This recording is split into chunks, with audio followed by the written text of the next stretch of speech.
So hi, welcome to a new episode of Placement Diaries. Today we have Vishal with us. He's from NIT Warangal. So Vishal, can you please introduce yourself? Hi Nissan, I am Vishal Kumar Singh. I am currently in final year, electrical and electronics background, and I just interned in Samsung R&D, and now I got placed in CureFit during my placement drive.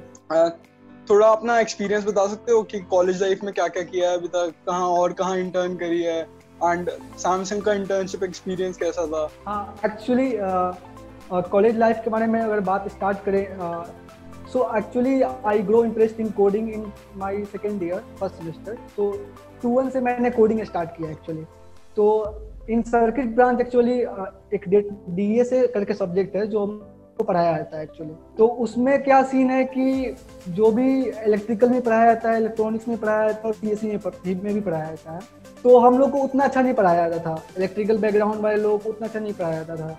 तो उस time हम लोग जो computer science branch वाले जो बच्चे हैं, तो उनको जो पढ़ाया जाता था, उनके असाइनमेंट हम लोग किया करते थे एक्चुअली. वहाँ का स्टैंडर्ड काफ़ी हाई था, मतलब वहाँ जो टीचर थे वो काफ़ी अच्छा पढ़ाते थे. तो उस टाइम से ही हम लोग कोडिंग में शुरू किए, स्टार्ट वहीं से हुआ. और उसके बाद इलेक्ट्रिकल का जो भी मतलब इंटरेस्ट था वो धीरे धीरे खत्म होने तक चला गया. और उसके बाद हम लोग स्टार्ट किए. उसके बाद जैसे सेकेंड 2-1 ख़त्म हुआ, 2-1 ख़त्म होने के बाद हम लोग फिर पता चला कि कोर्सेप करके कुछ चीज़ होता है, वो किया जाए. फिर कोर्सेप करना शुरू किया हम लोग. मतलब 5-6 लोग हम लोग थे, लोग मैक्सिमम 2 इलेक्ट्रिकल के 5-6 बच्चे मिले हम लोग. और उसके बाद से कोडिंग करना शुरू किया, कॉम्पिटिटिव प्रोग्रामिंग करते थे, लॉन्ग चैलेंज देते थे. उसमें पहले 1-1 सवाल बनते थे स्टार्टिंग में, फिर धीरे धीरे 2 बनने लगे. तो धीरे धीरे ऐसे शुरू हुआ हम लोग का, मतलब कोडिंग करना शुरू हुआ. फिर मैं सेकेंड ईयर में ही मेरे को पता चला कि एक वेब डेवलपमेंट सेल है हम लोग के कॉलेज में. तो मैं सोचा कि इसको मैं ज्वाइन करता हूँ. और वहाँ मैं वेब डेवलपमेंट थोड़ा स्टार्ट किया, फ्रंट एंड सीखा. और उसके बाद से फिर IoT में ट्राई किया. सेकेंड सेमेस्टर में IoT टीम में गया, वहाँ IoT ट्राई किया, एक्सप्लोर करना चाहता था कि क्या होता है एक्चुअली. मतलब अब मेरे को इलेक्ट्रिकल उतना पसंद नहीं था, तो मैं सोच रहा था कि क्या और कर सकते हैं. तो फिर वेब डेवलपमेंट किया, IoT में गया. फिर the most important thing is that जब 2-2 खत्म होता है, जब सेकेंड ईयर खत्म होता है, तो that is the important phase कि उसमें 40 दिन का गैप होता है. तो हम लोग को बताया गया था कि इंटर्नशिप ड्राइव करके शुरू होता है. जैसे मतलब बहुत सारी कंपनी आती है और बच्चों को लेके आती है, मतलब कॉलेज से. तो उतना अच्छा सीन नहीं था हम लोग का कोडिंग का, मतलब मेरा उतना अच्छा कोडिंग का सीन नहीं था. कोर्सेप में 2 सवाल 3 सवाल बनते थे लॉन्ग चैलेंज में, मतलब उतना कम्पिटिटिव अच्छा नहीं था और ऐसे ही चल रहा था. तो जब जो टाइम बचा था मेरे पास, जो 60 डेज का छुट्टी होता है, उसमें मेरा प्लान था कि मैं और एक मेरा था, तो हम लोग प्लान किए लोग कि हम लोग कहीं प्रिपरेशन करते हैं, कोडिंग करते हैं, एक अच्छा सा रूम लेते हैं कहीं, वहाँ रहते हैं और वहाँ तैयारी करते हैं. तो मतलब पहले सोचे लोग कि हम लोग कोई IIT में जाएंगे, इंटर्नशिप करेंगे, ऐसा वैसा करके.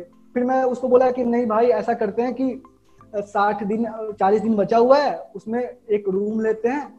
तो वो दोस्त मेरा बनारस जो है उससे नजदीक उसका घर है. और आप कहाँ पे रहते हो? मैं रहता हूँ छपरा, बिहार में. अच्छा तो फिर आगे बताओ.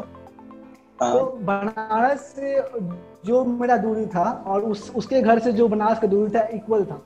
अच्छा. तो हम लोग ग्राफ थ्योरी कुछ यूज किए लोग, उसमें सोचे लोग चलो ये जो बेस्ट रूट होगा, मिनिमम कॉस्ट लगेगा, और इसलिए हम लोग वहाँ बनारस में रहने का सोचे. फिर उसके बाद से हम लोग 2 आदमी मिल गए, 2 आदमी मिल के रूम लिए लोग, रहना शुरू किए लोग. सुबह उठते थे, कोडिंग करते थे 6-7 घंटा, शाम को घूमने आते थे. तो ऐसा करके मतलब 20-30 दिन किए लोग. फिर कॉन्फिडेंस नहीं आया था क्या. अच्छा. मतलब सवाल नहीं बन रहे थे उतने अच्छे से. कॉम्पिटिटिव का ट्राई कर रहा हूँ, लॉन्ग चैलेंज अच्छे से बन नहीं रहा था. उस टाइम इंटरव्यू भी स्टार्ट किया था बनाने के लिए, मतलब बन नहीं रहा था, कुछ भी अपने से कुछ अच्छे से हो नहीं रहा था. फिर मैं सोचा कि क्यों इलेक्ट्रॉनिक्स की आती हैं इलेक्ट्रिकल बच्चों ले जाने के लिए. तो मैं सोचा चलो इलेक्ट्रॉनिक्स का भी तैयारी करते हैं. उस समय बहुत कन्फ्यूजन था, मतलब मैं बता नहीं सकता हूँ कि मेरे को क्या करना है, मेरे को पता ही नहीं था. मेरे को लगा कि इलेक्ट्रॉनिक्स में ट्राई करते हैं. मैं अमेजन से बुक को मंगाया, वो एनालॉग और डिजिटल का बुक था. तो मैं उसको एल्यूमिनियम में रख दिया। मैं बोला कि अब जब इंटर्नशिप स्टार्ट होगी उसके 10 दिन पहले मैं पढ़ूंगा, ठीक ठाक मतलब हो जाएगा कुछ। तो मैं मेरा दोस्त भी था, मतलब हम लोग सेमी लेवल के थे, ऐसा नहीं था कि मतलब थोड़ा सेमी लेवल के थे हम लोग। डरे थे यार, कोई कंपनी में नौकरी लग जाए, सॉफ्टवेयर में लग जाए, इधर भी लग जाए चलेगा, तो वैसा सीन था। तो उस टाइम मैं एक भी बार खोला नहीं बुक, मतलब लिटरली मैं बोलूँ, मैं बुक खोला नहीं एक भी बार, और सोचा कि खोलेंगे अरे 40 बीत गई। तो अच्छा। तो यहाँ पे क्या हुआ कि सेकेंड ईयर समाप्त हुआ and after that college open होने वाला था। तो कॉलेज जैसे ओपन होता है तो हमारे कॉलेज में सीन है कि डे जीरो करके होता है, शायद तुम्हारे कॉलेज में होता हो। हाँ। तो उसमें क्या होता है कि बड़ी बड़ी कंपनियां आती हैं, माइक्रोसॉफ्ट, उबर, डीसॉ, ये सारी कंपनी आती है। तो पहला ओटी हुआ डीसॉ का, उसमें शॉर्टलिस्ट नहीं हुआ। गोल्डमैन सैक्स में शॉर्टलिस्ट नहीं हुआ। माइक्रोसॉफ्ट कंपनी आई। तो उस समय मेरा उतना मतलब कॉन्फिडेंस एकदम उतना अच्छा नहीं था, मतलब ठीक ठाक कोडिंग कर लेता था। तो माइक्रोसॉफ्ट जब आई तो उसका ऑनलाइन राउंड दिया, तो उसमें 3 सवाल में से 2 सवाल किया, तो मेरा शॉर्टलिस्ट में नाम आ गया। तो फिर माइक्रोसॉफ्ट सेकंड राउंड में गया, तो उसमें एक ग्रुप फ्लाई करके राउंड होता है। तो ग्रुप फ्लाई में वो एक पेन एंड पेपर देते हैं और उसमें 45 मिनट देते हैं सवाल करने के लिए। तो एक बहुत बड़ा लेंदी सवाल दिए, जो मतलब जिसमें हमको एक लिंक लिस्ट दिया हुआ था, एक नंबर दिया हुआ था, बेसिकली डेसिमल नंबर, वो पॉजिटिव नेगेटिव कोई भी हो सकता है, और दोनों को ऐड करने थे। अच्छा। तो मैं 4, तो काफी लेंदी था, तो उसको मैं 4 पेज में लिख दिया और मैं समझा दिया इंटरव्यूअर को कि सर ऐसे ऐसे मैंने किया, ऐसा ऐसा किया, ऐसा ऐसा। तो मेरा नाम उसमें भी आ गया। फिर मैं राउंड 3 में भी चला गया। तो मेरे को विश्वास नहीं होता भाई क्या चल रहा है क्या चल रहा है। राउंड 3 में गया, उसके बाद वहां भी सवाल पूछे, सारे सवाल सॉल्व कर दिया। फिर राउंड 4 में चला गया, मतलब पता नहीं चल रहा है क्या चल रहा है भाई। अब थोड़ा कॉन्फिडेंस मतलब ठीक ठाक होने लगा, अच्छा कुछ सवाल मैं कर लेता हूँ। तो राउंड 4 में जब गया तो वहां भी एक सवाल पूछा मेरे से, मतलब कुछ सवाल था। सवाल बेसिकली था कि शॉर्ट नहीं होता, शॉर्ट के सॉर्टेड एरे, के सॉर्टेड एरे है, उसमें से उसको सॉर्ट करने हैं, सो बिना स्पेस लिए, तो वो हीप से करना था। तो वो दूसरे तरीके से सवाल पूछा। वो बोला कि बहुत लार्ज डिस्क है, there are so many disk are there, so you have very less amount of memory. So सवाल दूसरा था, तो बनाना तो उसको ऐसे, कॉन्सेप्ट वही था। कॉन्सेप्ट वही था। तो वो बोला कि पूरा कोड लिखो। तो फिर मैं हीप का कोड लिखा, वो हीप को जो एरे से इम्प्लीमेंटेशन करते हैं वो सारा कोड लिखा। फिर वो भी आगे 4th राउंड भी क्वालिफाई कर गया। अब बच गया लास्ट राउंड। तो लास्ट राउंड में मेरा जो इंटरव्यू लिया वो वाइस प्रेसिडेंट था, मतलब माइक्रोसॉफ्ट का।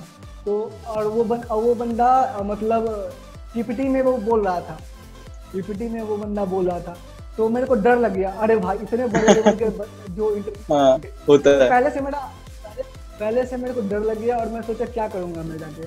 फिर गया अंदर बैठा, फिर पूछा, वो मेरे से पहला सवाल पूछता है why your CGPA is high. मेरा उस टाइम पे 9 सीजीपीए था। तो मैं बोला कि सर मेरे को ब्रांच चेंज करना था। तो एक्चुअली मेरा ब्रांच सिविल इंजीनियरिंग था फर्स्ट ईयर में। तो मैंने ब्रांच चेंज किया इलेक्ट्रिकल में, मेरा सीजीपीए आता अच्छा तो ब्रांच चेंज हो गया। तो मैं बोला सर कि मेरे को ब्रांच चेंज करना था, इसलिए मैं फर्स्ट ईयर में पढ़ा था, उसके बाद से मेरे को इलेक्ट्रिकल पसंद नहीं, बिल्कुल पसंद नहीं है, और मैंने इसलिए पढ़ा था, इसलिए मेरा सीजीपीए ऐसा है।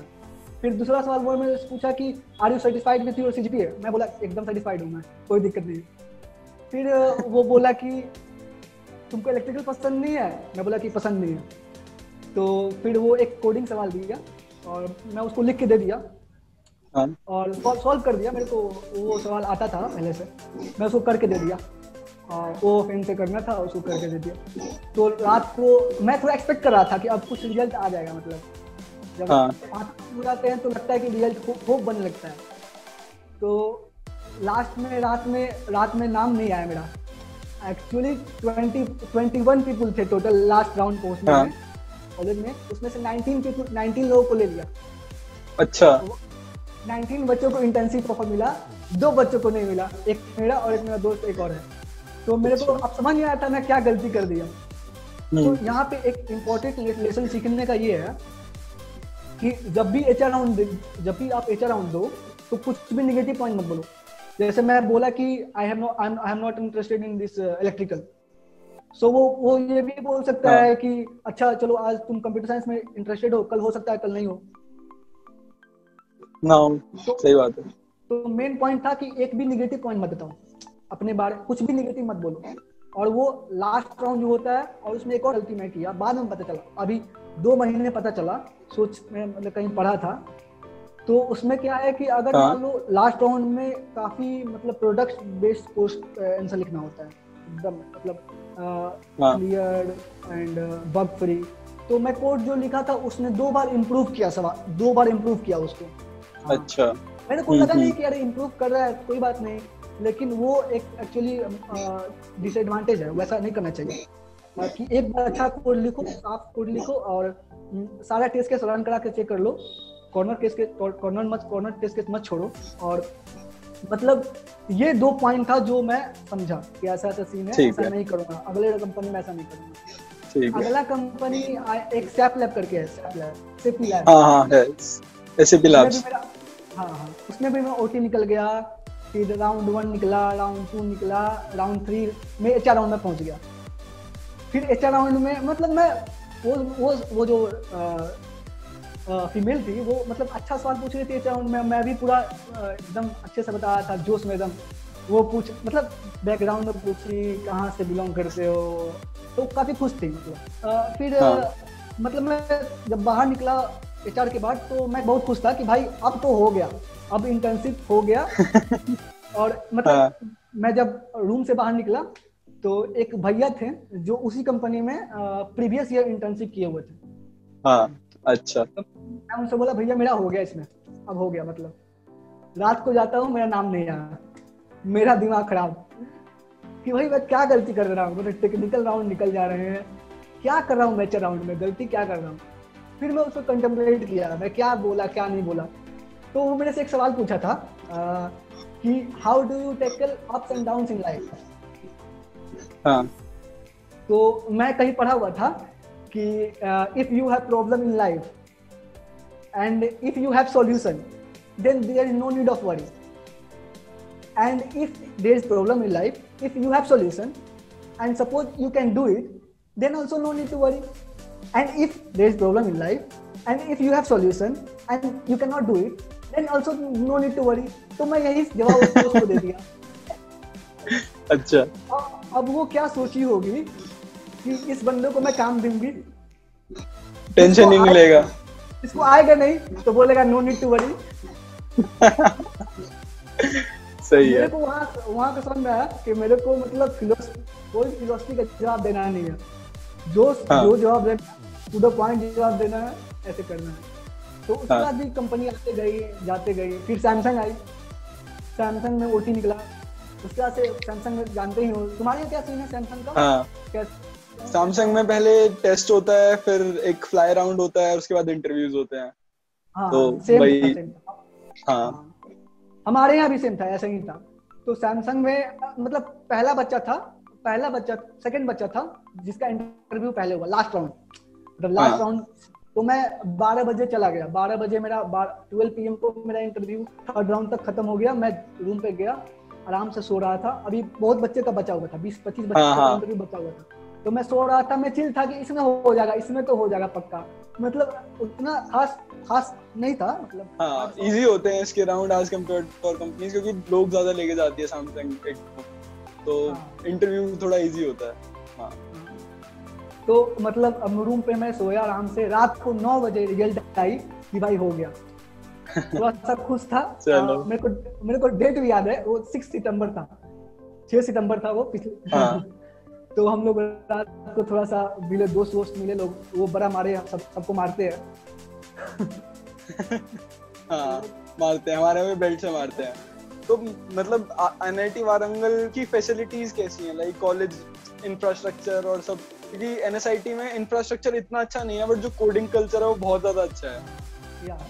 तो कोडिंग कल्चर हमारे यहाँ अभी स्टार्ट हुआ है एक्चुअली, अभी पहले उतना नहीं था लेकिन अभी स्टार्ट हुआ है। इंफ्रास्ट्रक्चर के मामले में देखा जाए तो एशिया का सबसे बड़ा हॉस्टल जो है NIT वारंगल में है, जो फर्स्ट ईयर के बच्चे उसमें रहते हैं, फर्स्ट ईयर के बच्चे, वो उसका नाम है 1.8K, मतलब capacity of that hostel is 1800 people, तो 1800 लोग काफी ज्यादा है, आराम से रह सकते हैं।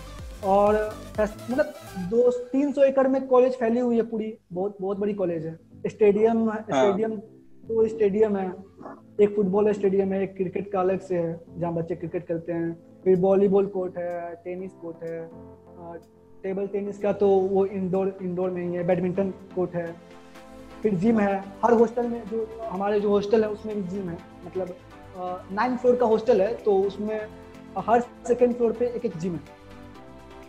अच्छा, और ये फिर थर्ड ईयर में इंटर्नशिप के पास कैसे प्रिपेयर किया इंटर्नशिप के साथ, क्योंकि क्योरफिट जल्दी आ गई होगी और स्टार्टिंग में लग गई, तो मतलब उसके बाद काफी मेहनत करी है भाई। मतलब आप तुम भी जानते हो कि सैमसंग में इंटर्नशिप का क्या सीन था।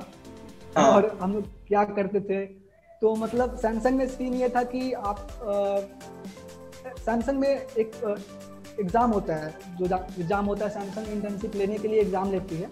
मतलब अगर आप पूरा इंटर्नशिप कंप्लीट किए तो वो एक एग्जाम लेती है, एडवांस सॉफ्टवेयर कॉम्पिटेंसी टेस्ट के बाद से मतलब सिलेक्शन होता है। तो उस टाइम भी हम लोग कोडिंग करना था, ऐसा नहीं है कि कोडिंग नहीं करना था, बट कोडिंग उस टाइम भी हम लोग करना था। तो मैं सुबह में काम करता था। जो इंटर्नशिप स्टार्ट हुआ 18 मई को स्टार्ट हुआ इंटर्नशिप। हाँ। तो काफ़ी अच्छा प्रोजेक्ट मिला था मेरे को, एक विजुअल इंटेलिजेंस पे काम करना था। तो मतलब ज़्यादा डिटेल नहीं बता सकते हैं, सैमसंग का रूल है। हाँ। लेकिन एक लो लाइट कैमरा जो था, मतलब कैमरा क्वालिटी को इम्प्रूव करना था, तो डीप लर्निंग उसमें यूज करना था। तो काफ़ी अच्छा प्रोजेक्ट था एक। हाँ, तो काफी अच्छा प्रोजेक्ट है। उसमें काफी मतलब मेहनत करना पड़ा मेरे को, कि मतलब कुछ पता नहीं था क्या करना क्या नहीं करना। तो मतलब मैं सोच नहीं पा रहा था कि सैमसंग का सीन ये है कि प्रोजेक्ट करना है फिर एग्जाम देना है। ऐसा और कंपनी में क्या है कि प्रोजेक्ट करो पीपीओ मिल गया। हाँ सही। और यहाँ का सीन है कि प्रोजेक्ट भी करना है और एग्जाम भी देना है। तो और पता भी नहीं था इस टाइम में क्या होगा। हो सकता है हमें तो शुरू में डरा भी दिया था, एमडी ने बोल दिया था कि इस बार पीपीओस भी कम देंगे, तुम्हारा कंपटीशन भी ज्यादा है, तो एक शुरू से डर तो था ही। हाँ, शुरू से डर था। और हम लोग सोच रहे थे कि हो सकता है कि इस बार से कॉम्पिटेंसी टेस्ट ना हो, सिर्फ प्रोजेक्ट पे ही पीपीओ दे दे। तो हम लोग प्रोजेक्ट पे अच्छा काम कर रहे थे, तो और थोड़ा मतलब कोडिंग में कर रहा था, मतलब रात को 1 घंटा 2 घंटा लीड कोड कर रहा था। मैं 2 महीने में कम से कम 2 महीने में कम से कम 400 क्वेश्चन कर लीड कोड का 400 क्वेश्चन लगाया था बस। और उसके बाद मैं मतलब जैसे इंटर्नशिप खत्म हुआ और हमारा प्लेसमेंट स्टार्ट हो गया। इंटर्नशिप खत्म होने के 10 दिन के बाद प्लेसमेंट स्टार्ट हो गया हमारा। तो पहली कंपनी आई उड़ान। अच्छा। तो मेरा प्रिपरेशन ठीक ठाक हो गया था उस टाइम तक। मतलब एक हम लोग को इंटर्नशिप के बाद गैप मिला था अच्छा खासा, तो तैयारी हो चुका था। मतलब लीड कोड का सवाल 550 के आसपास किया था और कॉम्पिटिटिव कर ही रहा था। थोड़ा 4 स्टार हो गए, 4 स्टार हो गए थे कोर्सेज पे, और ज़्यादा कॉम्पिटिटिव नहीं कर रहा था, बस थोड़ा बस ओटी के लिए करता था बस। तो उसके बाद पहली कंपनी आई जो थी उड़ान जो स्टार्टअप है वो आई। तो उसने शॉर्टलिस्ट किया कुछ बच्चों को, बट कोई बच्चों को नहीं ले गई। हाँ। फिर सेकेंड कंपनी आई कोऑर्डिनेशन। हाँ। ठीक, उसने एक बच्चे को सिलेक्ट किया, एक बच्चे को शॉर्टलिस्ट किया, एक बच्चों को, और उसके बाद वो भी कोई बच्चों को नहीं ले गई। थर्ड कंपनी थी क्योरफिट। क्योरफिट का सीन ये था कि पहले ओटी हुआ, जो कि काफी कम टाइम दिया था उसमें। एक 1.5 आवर थे उसमें, सॉरी 1.5 नहीं, एक 60 मिनट थे, 1 घंटे ही थे। तो 1 घंटे में 2 सवाल करने थे। तो एक सवाल मैं पहले से कहीं ना कहीं किया था, तो उससे थोड़ा सा इम्प्रूव करना था, तो बस उसको किया। और सेकंड सवाल डीपी का था, एक ग्राफ का था, एक डीपी का था। तो मैं दोनों सवाल कर दिया। तो उसमें टोटल शॉर्टलिस्ट 10 बच्चों को किया कॉलेज फर्स्ट राउंड के लिए। अच्छा। तो फिर मेरा पहला इंटरव्यू हुआ, वो भी काफ़ी अच्छा था और इंटरव्यूअर भी काफ़ी अच्छा था। और वर्चुअल, पहली बार तो हम लोग वर्चुअल दे रहे थे, तो काफ़ी अलग सीन था। तो पहला राउंड में मेरे से सवाल पूछा, ये जंप एरे करके एक सवाल है जो हम लोग स्टैंडर्ड, हाँ जी हाँ जी, उसका थोड़ा सा मतलब एक अलग मॉडिफाइड वर्जन था उसका, एक मॉडिफाइड वर्जन था।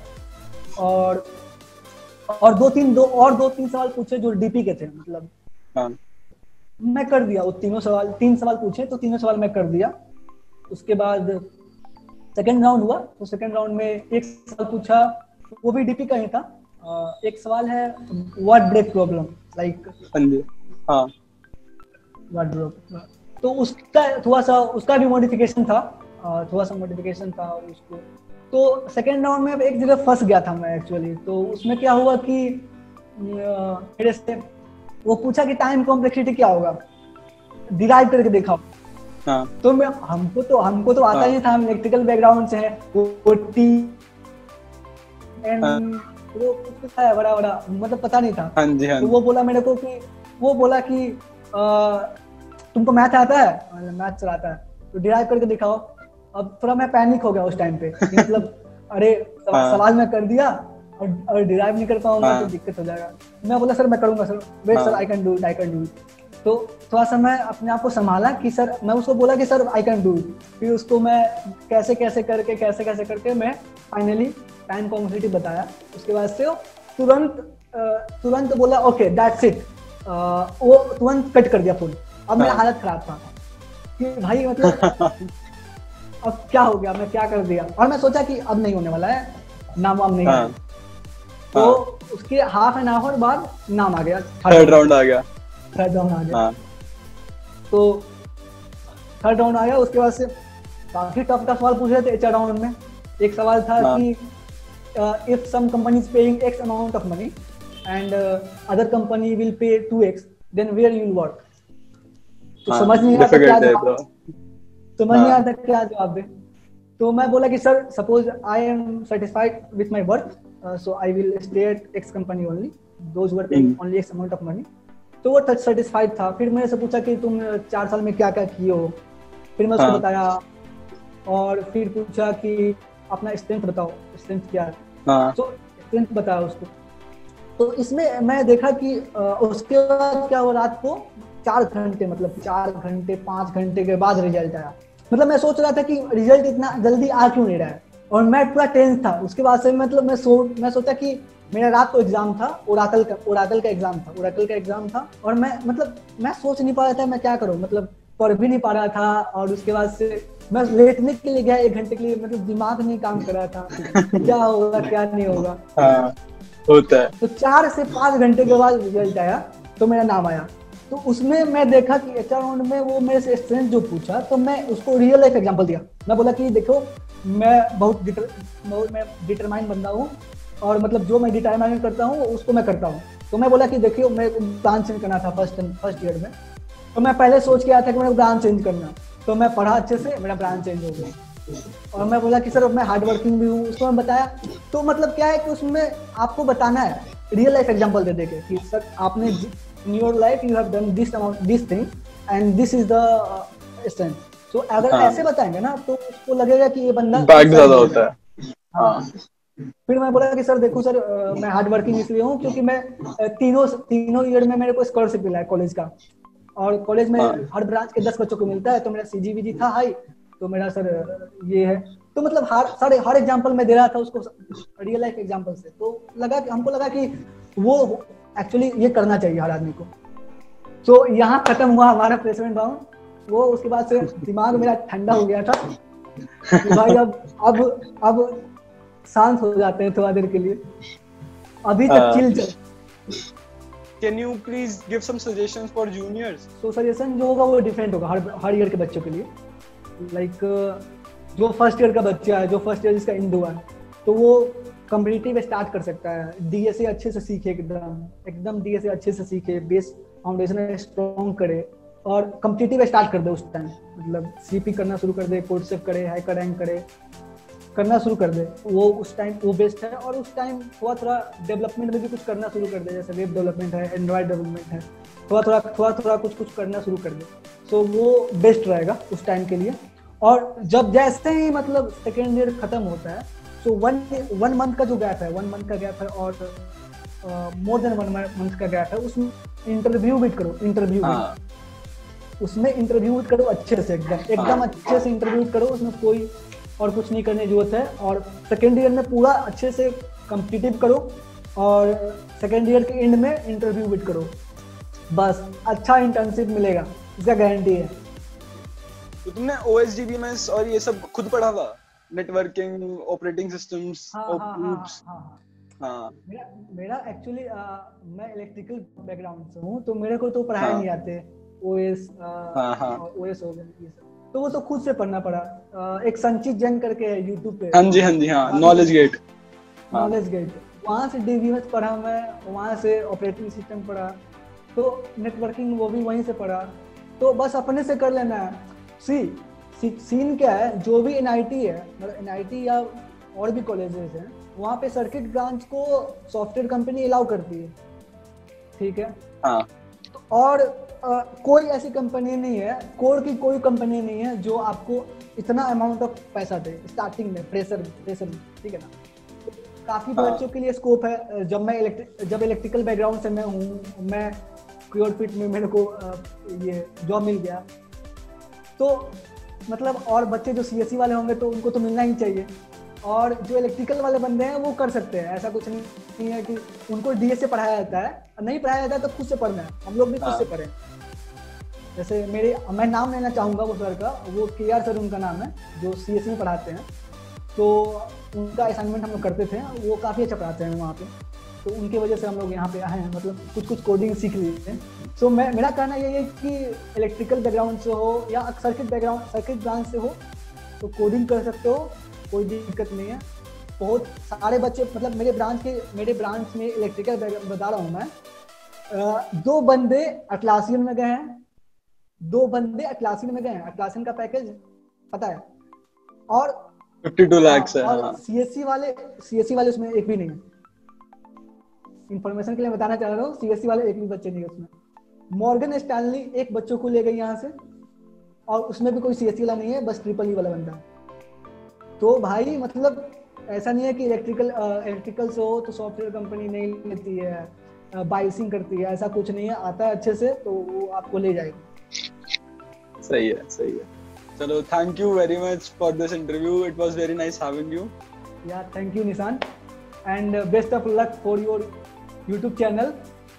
Soon it will reach 1 million subscriber.